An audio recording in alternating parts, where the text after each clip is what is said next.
Hi everyone, I'm Helin. You know, as a product manager in Southeast Asia, sometimes you can't help but wonder, is the grass greener on the other side of the globe? You know, we always wonder how it's like to work in product in the US, especially in Silicon Valley. There are more and more product people moving from the valley over to this part of the world in Southeast Asia. Today, I have with me Dexter Zhuang, who is a product lead at Xendit. He has been on both sides of the globe, working in Dropbox and then moving over to Southeast Asia to Xendit. So Dexter, welcome to the channel!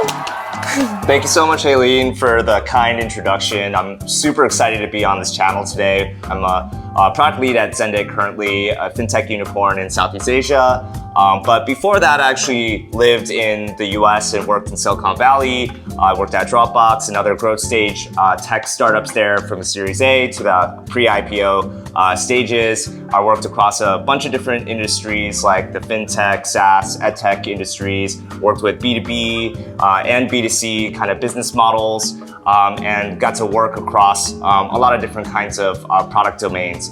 Thanks so much, Dexter. You didn't need any probing. I feel like you can just host this entire video by yourself.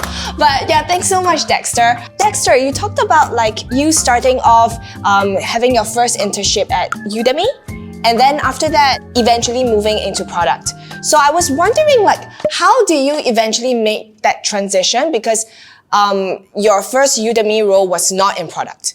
When I was at Udemy, I was actually doing a business development internship. So Udemy was this online course platform, and I was actually helping, sell the platform to instructors and getting them onboarded. So I wasn't doing product initially, but long story short, I actually made a transition internally to product from marketing. After my Udemy internship, I got lucky by going to all of these open houses and different networking events as an intern. And that's where I met several recruiters who actually introduced me to other companies, where I eventually landed my full-time role. I'm very grateful for my manager from my first company that I worked at in a full-time role, which was Creative Live.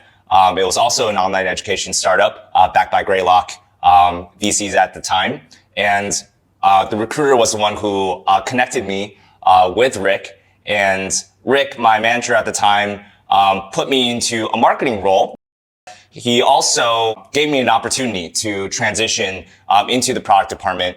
The reason why was because the leadership team at the time was looking to hire a growth product manager, and then Rick, knowing that I was pretty, interested and excited about the growth and experimentation kind of stuff, he thought that there could be a good fit between the skill set that I was building in my marketing role and what the product team was looking for at the time. Yeah, and I do think the internal transfer really, really works, because that was also what happened for myself.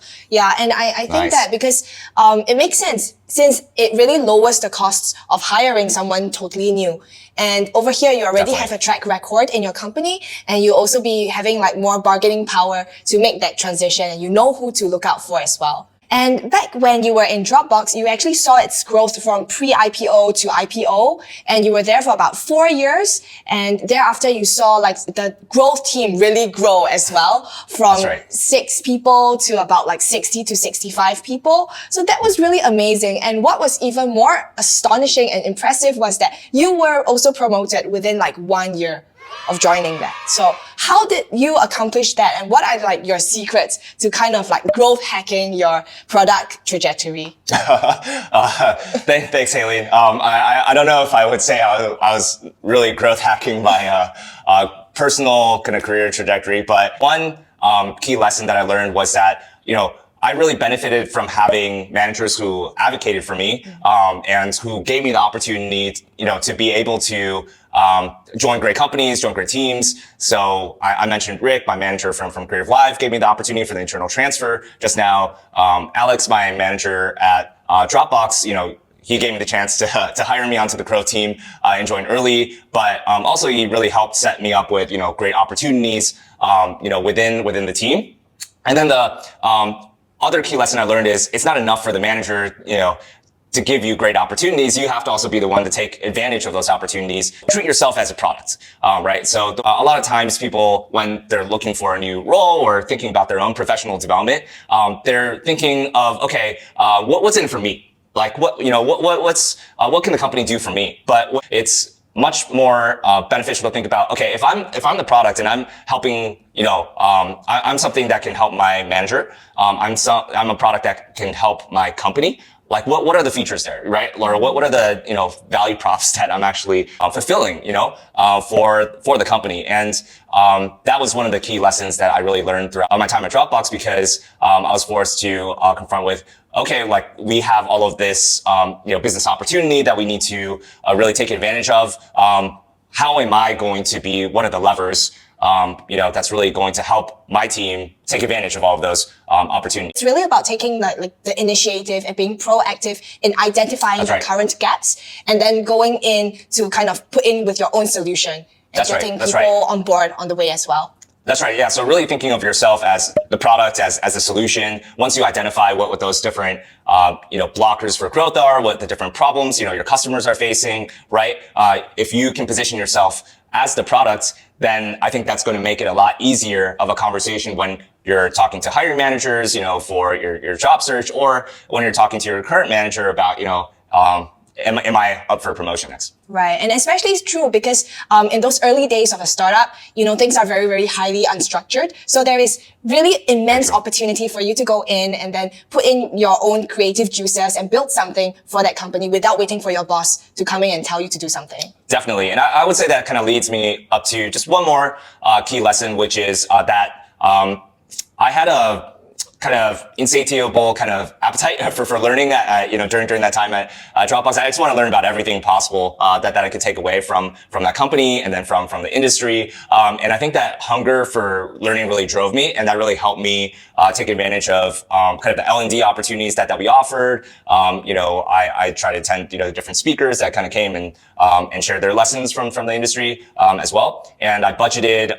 maybe like 10 to 20% of my time, even on, Sunday afternoon, I would just kind of do some reading or do some journaling about what it is that I wanted to learn, what kind of skills I wanted to improve on, and then how could I do that. If you really think about it, like if you improve in what you're doing, you're also helping your company in the long run, right? So Dexter, in your time at Dropbox, you were mainly overseeing, or rather you were working a lot on growth products. And throughout the course of your career, you also saw a lot of other products. So I was just wondering, how do you approach this kind of like new product domains? How do you get started when going in, you just had like zero idea about this product at all? So how do you, is that like a template or something that you follow? Yeah, I don't know if it would be a template, but I can share with you what I tried at Xendit. So the idea is that, you build what customers want. You want to first talk to a lot of customers, and to get a statistically, sizable sample of customers, you have to talk to at least 30 customers to really understand what customers want.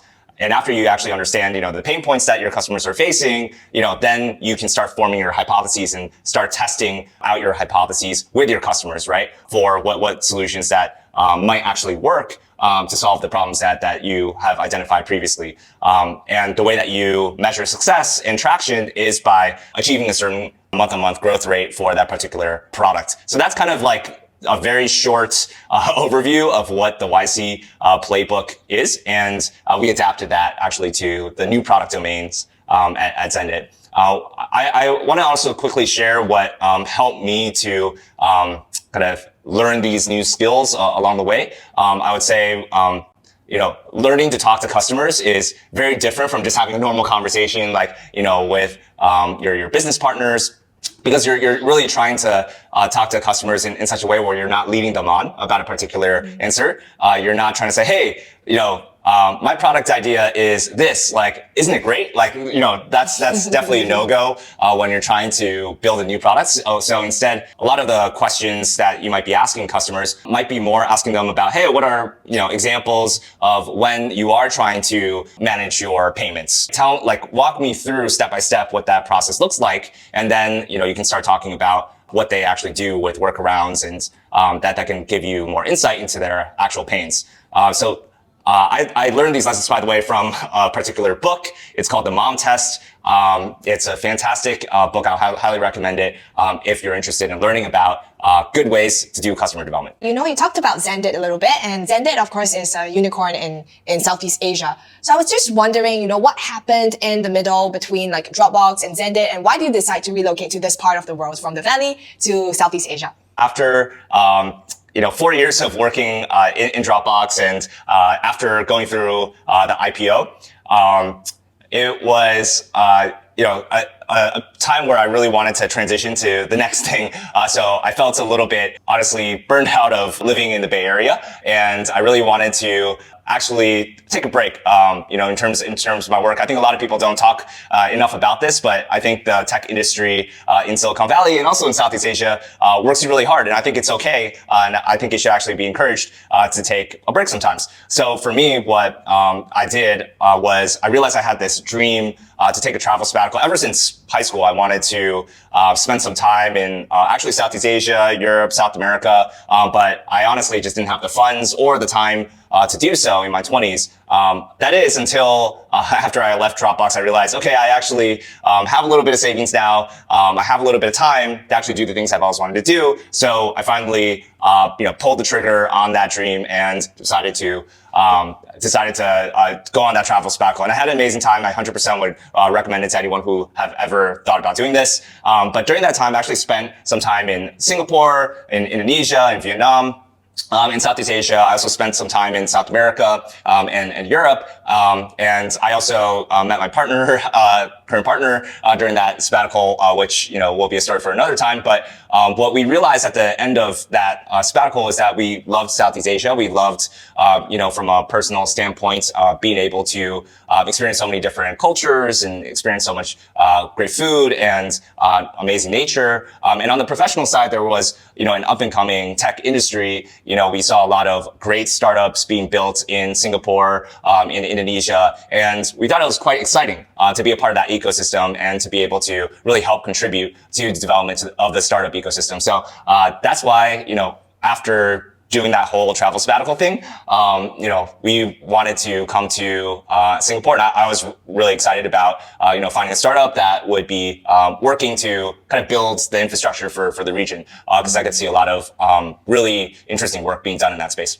Wow. So actually, what about Xendit kind of made you decide to join them eventually? Because there are a lot of unicorns in Southeast Asia, like you mentioned, and a lot of opportunities here as well. But what was so special about Xendit? And also, on top of that, previously you didn't have any experience working in fintech products. True. And now moving into a kind of totally new space, a totally new region. How was that for you?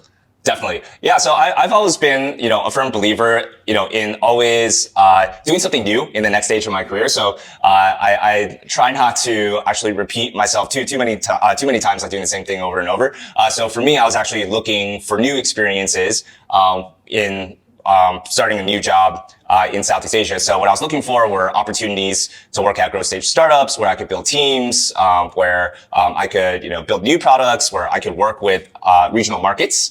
And when I was talking to startups, I kind of filtered them by that set of criteria. And, Xendit really stood out to me actually at the time because, not only did it meet those criteria, but when I was talking to the team, they had this really interesting kind of interview process. We call it a work trial process. And what it's like is I actually flew into Jakarta. I spent a day with the team, basically working with the team to solve a particular business problem that we were trying to solve at the time. And at the end of the day, then I would present kind of my proposal or solutions for that problem. And they gave me access to, Slack and their emails. I could kind of see how everything worked on the inside. I thought that was a really cool experience that really showed a lot of positive aspects of their culture. So for me, I really resonated with that culture. Thanks so much for that, Dexter. I think I have a lot of more questions to ask you, especially about the differences between Southeast Asian startups and what is going on in the Valley. But I think I'm gonna keep it for another video. So stay tuned for that, everyone. Please remember to like, comment, and subscribe to my channel. And see you next week. Thank you. Bye-bye. See you.